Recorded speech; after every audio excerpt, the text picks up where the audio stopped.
সম্মানিত অভিভাবকবৃন্দ, আসসালামু আলাইকুম। আজ গুরুত্বপূর্ণ তিনটি বিষয় আলোচনা করব। সবাইকে বিনীত অনুরোধ করব ভিডিওটি শেষ পর্যন্ত দেখার জন্য। প্রথমত, আমাদের সময় একটু পরিবর্তন করেছি, শিডিউল পরিবর্তন করেছি। বিশেষ করে 8টা 15-এর বেসের শিডিউলটা নিয়ে কথা বলতে হবে।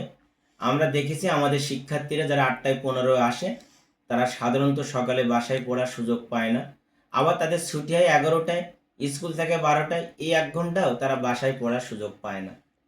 এই জন্য তাদের সময়টা আমরা নিয়ে এসেছি 9টা 25 থেকে 11টা 50, যেন বাচ্চারা সকালে 7টা থেকে 9টা পর্যন্ত 2 ঘন্টা বাসায় পড়তে পারে। এর ফলে স্কুলের হোমওয়ার্কগুলো শেষ হয়ে যাবে। স্কুলে যাতে করে স্কুলের হোমওয়ার্কটা শেষ হইলে স্যাররা আর কিছু বলবে না। এছাড়া এটা আর কি, এছাড়া তাদের ছুটি হবে 11টা 50-এ, বা আমরা 5 মিনিট আগে ছুটি দেবো 11টা 45। তারা খুব সহজে স্কুলে পৌঁছাইতে পারবে। আপনারা আপনাদের সন্তানদেরকে সকালে কোচিংয়ে আসার আগে একটু ভারী নাস্তা করে পাঠাবেন এবং টিফিন দিয়ে পাঠাবেন, যেটা তারা স্কুলে গিয়ে টিফিন পিরিয়ডে টিফিনটা করবে। তো এই সময়ের পরিবর্তনটা করেছি। আর সকাল 7টার বেসটা এটা রমজানেও 7টায় থাকবে, কিন্তু রমজানের পর থেকে এটা 6টায়, বা রমজান ছাড়া অন্য সময়গুলোতে 6টা 50 থেকে 10 মিনিট এগিয়ে নিয়ে এসেছি। এটারও উদ্দেশ্য যেন তারা 9টায় 15 ছুটি হয়, 9:30টার মধ্যে বাসায় পৌঁছাইতে পারে এবং তারা যেন স্কুলে যাওয়ার আগে 2 ঘন্টা কমপক্ষে পড়ার সুযোগ পায়, যেন স্কুলের হোমওয়ার্কটা করতে পারে। তাহলে আর স্কুল আর কোচিং দুটা চাপ মনে হবে না। তো আপনারা সহযোগিতা করবেন, তাহলে আমাদের সুবিধা হবে। এবং এই সময় পরিবর্তনের একমাত্র উদ্দেশ্য যাতে করে আমাদের সন্তানদের শুধু কোচিংয়ের জন্য পুরা সকাল 6টা থেকে দুপুর 12টা পর্যন্ত পুরা 6 ঘন্টা নষ্ট না হয়, এই জন্য সময়টা পরিবর্তন করেছি। আর একটা গুরুত্বপূর্ণ বিষয়, আমরা বেসটা ভাগ করছি। আগামীকাল মঙ্গলবার থেকে এটা কার্যকর হবে। A1 এবং A2, 2 বেস A1 থাকবে এবং 2 বেস A2 থাকবে। বা যেখানে মনে হচ্ছে যে A1 বেশি রাখা দরকার A1 বেশি রাখবো, যেখানে A2 বেশি রাখার দরকার সেখানে A2 বেশি রাখবো।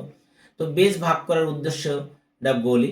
বেস ভাগ করার একমাত্র উদ্দেশ্য, যে সকল বাচ্চাদের বেসিক খুবই দুর্বল, যারা এখনও টেন্সের 12টা স্ট্রাকচার বলতে পারে না, কিংবা 12টা ফর্ম দিয়ে 48টা বাক্য তৈরি করতে পারে না, যারা চতুর্ভুজ বর্গক্ষেত্রের পার্থক্য বোঝে না, তারাও মেধাবী, কিন্তু কোনো কারণে তাদের বেসিকটা গড়ে উঠি নাই। 4-5 হয়তো এই বিষয়গুলোর সাথে তারা পরিচিত ছিল না।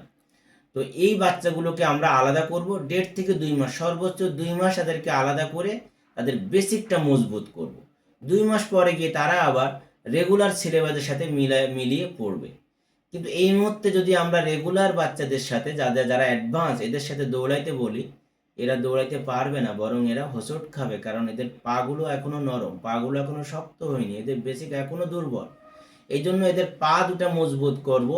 2 মাসের মধ্যে এদের বেসিক ডেভেলপ করব, যেন 2 মাস পরে যখন একটা অতিরিক্ত প্রেশার দিব, তখন এই চাপটা সহ্য করতে পারে। এখন প্রশ্ন, 2 মাসে তো A1 এর বাচ্চারা এগিয়ে যাবে, তাহলে A2 বাচ্চারা 2 মাস পরে ওদের সাথে পারবে কিনা? যেহেতু এদের বেসিকটা তখন ডেভেলপড হবে, তখন A1 থেকে এদের 5% বেশি না, অনলি 5% সিলেবাস বেশি দিয়ে আরও পরবর্তী 2 মাসের মধ্যে, অর্থাৎ এপ্রিল-মে মাসের মধ্যে, তখন ওদের A1 এর মতো করে ফেলবো। ফেব্রুয়ারি এবং মার্চ মাস ওদের বেসিক ঠিক করব এবং এপ্রিল এবং মে মাস A1 থেকে 5% সিলেবাস বাড়িয়ে দিয়ে ওদেরকে আমরা মে মাসের শেষের মধ্যে, অর্থাৎ জুন মাসের প্রথম দিক থেকে আমরা A1 এর সাথে মিলিয়ে দিয়ে দিব। তো এই বিশ্বাসটা রাখবেন। আর আমরা এখন মূলত স্কুল সিলেবাস পড়াচ্ছি। আর অনেস্টলি বলতে গেলে ক্যাডেট কলেজের পরীক্ষার প্রশ্নগুলো স্কুল সিলেবাসের উপর থেকেই হয়। এবছর ইংলিশে 90 মার্ক প্রশ্ন আসছে স্কুল সিলেবাস থেকে, শুধু একটা প্যাসেজ ট্রান্সলেশন আসছে বাইরে থেকে। তো বাট স্কুল সিলেবাসের মধ্যে থেকে থাকলে একটু ঘুরিয়ে দেয়, তো ওই ঘোরানোটা আমরা শেখাবো বা শেখাচ্ছি। তো এই যে বেসটা ভাগ করছি, আপনারা সহযোগিতা করবেন। আপনারা যারা A2-তে যাবেন, মন খারাপ করবেন না যে আমার সন্তান A2-তে কেন গেল স্যার, A1-এ দেন। বিশ্বাস করেন, আপনারা যখন প্রেশার ক্রিয়েট করেন A1-এ দেন, তখন আমরা অনেক সময় দিতে বাধ্য হই, কিন্তু ওই বাচ্চাটার ক্ষতি হয়ে যায়। কারণ যে এখনও ঠিকমতো দাঁড়াইতে পারতেছে না, তাকে যখন দৌড়াইতে বলি আসলেই ক্ষতি হয়ে যায়। এই জন্য আমাদেরকে বিশ্বাস রাখবেন। আমরা 20 বছর ধরে ক্যাডেট কোচিং করাচ্ছি, আমাদের অভিজ্ঞতার প্রতি একটু বিশ্বাস রাখবেন। এই পিসি পড়া বাচ্চাদেরকে আমরা ঠিকই 2 মাস, সর্বোচ্চ 3 মাস, না হলে সর্বোচ্চ 4 মাসের মধ্যে আমরা ওদেরকে A1-এর মতো করে ফেলবো ইনশাল্লাহ। আরেকটা বিষয়, প্রায় সময় ফোন আসছে যে বাচ্চারা, শিক্ষার্থীর নম্বর কম পাচ্ছে। আমরা প্রত্যেক বুধবার সন্ধ্যাবেলা একটা মান বন্টন দিয়ে দেই গ্রুপে।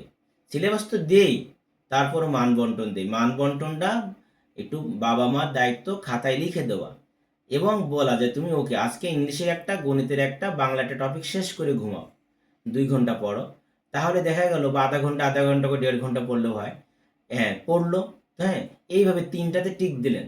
এইভাবে দেখবেন ইংলিশে 5-6টা থাকে, গণিতে 2টাতে বা 3টা থাকে, বাংলায় 2-3টা থাকে। এইভাবে টিক দিয়ে নিশ্চিত করবেন যে প্রত্যেকটা টপিক সে পড়তেছে এবং লিখতেছে এবং আপনি দেখতেছে। আপনাকে সারাক্ষণ বসে থাকতে হবে না। বাসায় গিয়ে যদি বলেন যে এই মানবন্টনের ইংলিশের প্রথমটা, গণিতের প্রথমটা, বাংলার প্রথমটা তুমি শেষ করে লিখে আমাকে দেখাও, দেন 2 ঘন্টা পর এসে আপনি খাতাটা চান শিক্ষার্থীর কাছে, আপনার সন্তানের কাছে, সে লিখে দেখাক, ভুলগুলো একটু ধরাই দেন। দেখবেন বাচ্চা এরকম নাম্বার পাবে না যে 200-র মধ্যে যে এখন 70-80 পাচ্ছে, এরকম পাওয়ার কথা না।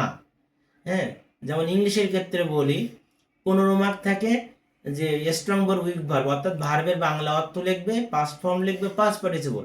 50টা ভার্ব থাকে এক সপ্তাহে। যদি বাসায় মুখস্থ করে, এখানে তো 15 পাওয়ার কথা। এ সপ্তাহে আছে টেন্সের গঠনগুলো লিখবে এবং একটা করে এক্সাম্পল লিখবে, 15 নাম্বার। এটা সর্বোচ্চ আমরা ক্লাসে মুখস্থ করেই লিখেই দিয়েছি। যদি বাসায় আর বেশি না 15টা মিনিট আবার পড়ে লিখে দেয়, তাহলে 15-র মধ্যে 15 নিশ্চিত হয়। অর্থাৎ বাসায় একটু সময় দিতে হবে। সম্মানিত অভিভাবকবৃন্দ, বিশ্বাস করেন শতকরা 15-20% ছেলে মেয়ে থাকে যারা মহান রব্বুল আলমিনের বিশেষ আশীর্বাদ প্রাপ্ত। বাবা মাকে কিছু বলা লাগে না, শিক্ষকদের তেমন কিছু বলা লাগে না, তারা নিজেরাই কেমন যেন সিলেবাস শেষ করে পরীক্ষায় ভালো করে। কিন্তু 80 ভাগ বা 85 ভাগ আমাদের সন্তানেরা দেখেছি তারা মেধাবী, কিন্তু একটু পাশে বসে থাকা লাগে। হ্যাঁ, তারাও ভালো, পাশে বসে বললে তারা পড়ে, না বললে পড়ে না। অনেকটা এরকম, আব্বু বলতেছে না, আম্মু বলতেছে না, আমি কেন পড়বো? তো এই জন্য আমরা মান বন্টন দিয়ে দিই। আমরা চেষ্টা করব সোমবারের দিন যদি দেওয়া সম্ভব হয়, এটা যদি সোমবারের দিন আমরা ব্যস্ত থাকি খাতা কাটা নিয়ে, তো তাও না পারি, মঙ্গলবার দিন আমরা মান বন্টনটা দিয়ে দেওয়ার চেষ্টা করব। আপনারা এটা খাতায় লিখে যদি টার্গেট দেন আপনার সন্তানকে যে আজকে ইংরেজি এবং গণিতের প্রথমটা শেষ করো, পরের দিন টার্গেট দিলেন আজকে গণিত এবং সাধারণ জ্ঞানের প্রথমটা শেষ করো, আমার বিশ্বাস শনিবারের মধ্যে অল টপিক শেষ হয়ে যাবে। এবং তাকে লিখতে বলবেন, আমাদের বাচ্চারা, ছোট বাচ্চারা, আমরা ছোটবেলায় যেটা করতাম ওরাও এটা করে, পারি আম্মু পারি। না, তুমি পারলে হবে না, তুমি লিখে দেখাও বাবা আমাকে। এভাবে পড়লে বাচ্চারা 140-50-এর নিচে নম্বর পাবে না, কারণ প্রশ্ন এখন এত কঠিন হয় না। সবার সুস্বাস্থ্য কামনা করছি এবং সবচেয়ে বড় কথা, আপনারা সহযোগিতা করবেন। বেশ ভাগ নিয়ে যে কথাগুলো বললাম সহযোগিতা করবেন, সময় পরিবর্তন নিয়ে যে কথাটা বললাম সহযোগিতা করবেন। আসসালামু আলাইকুম।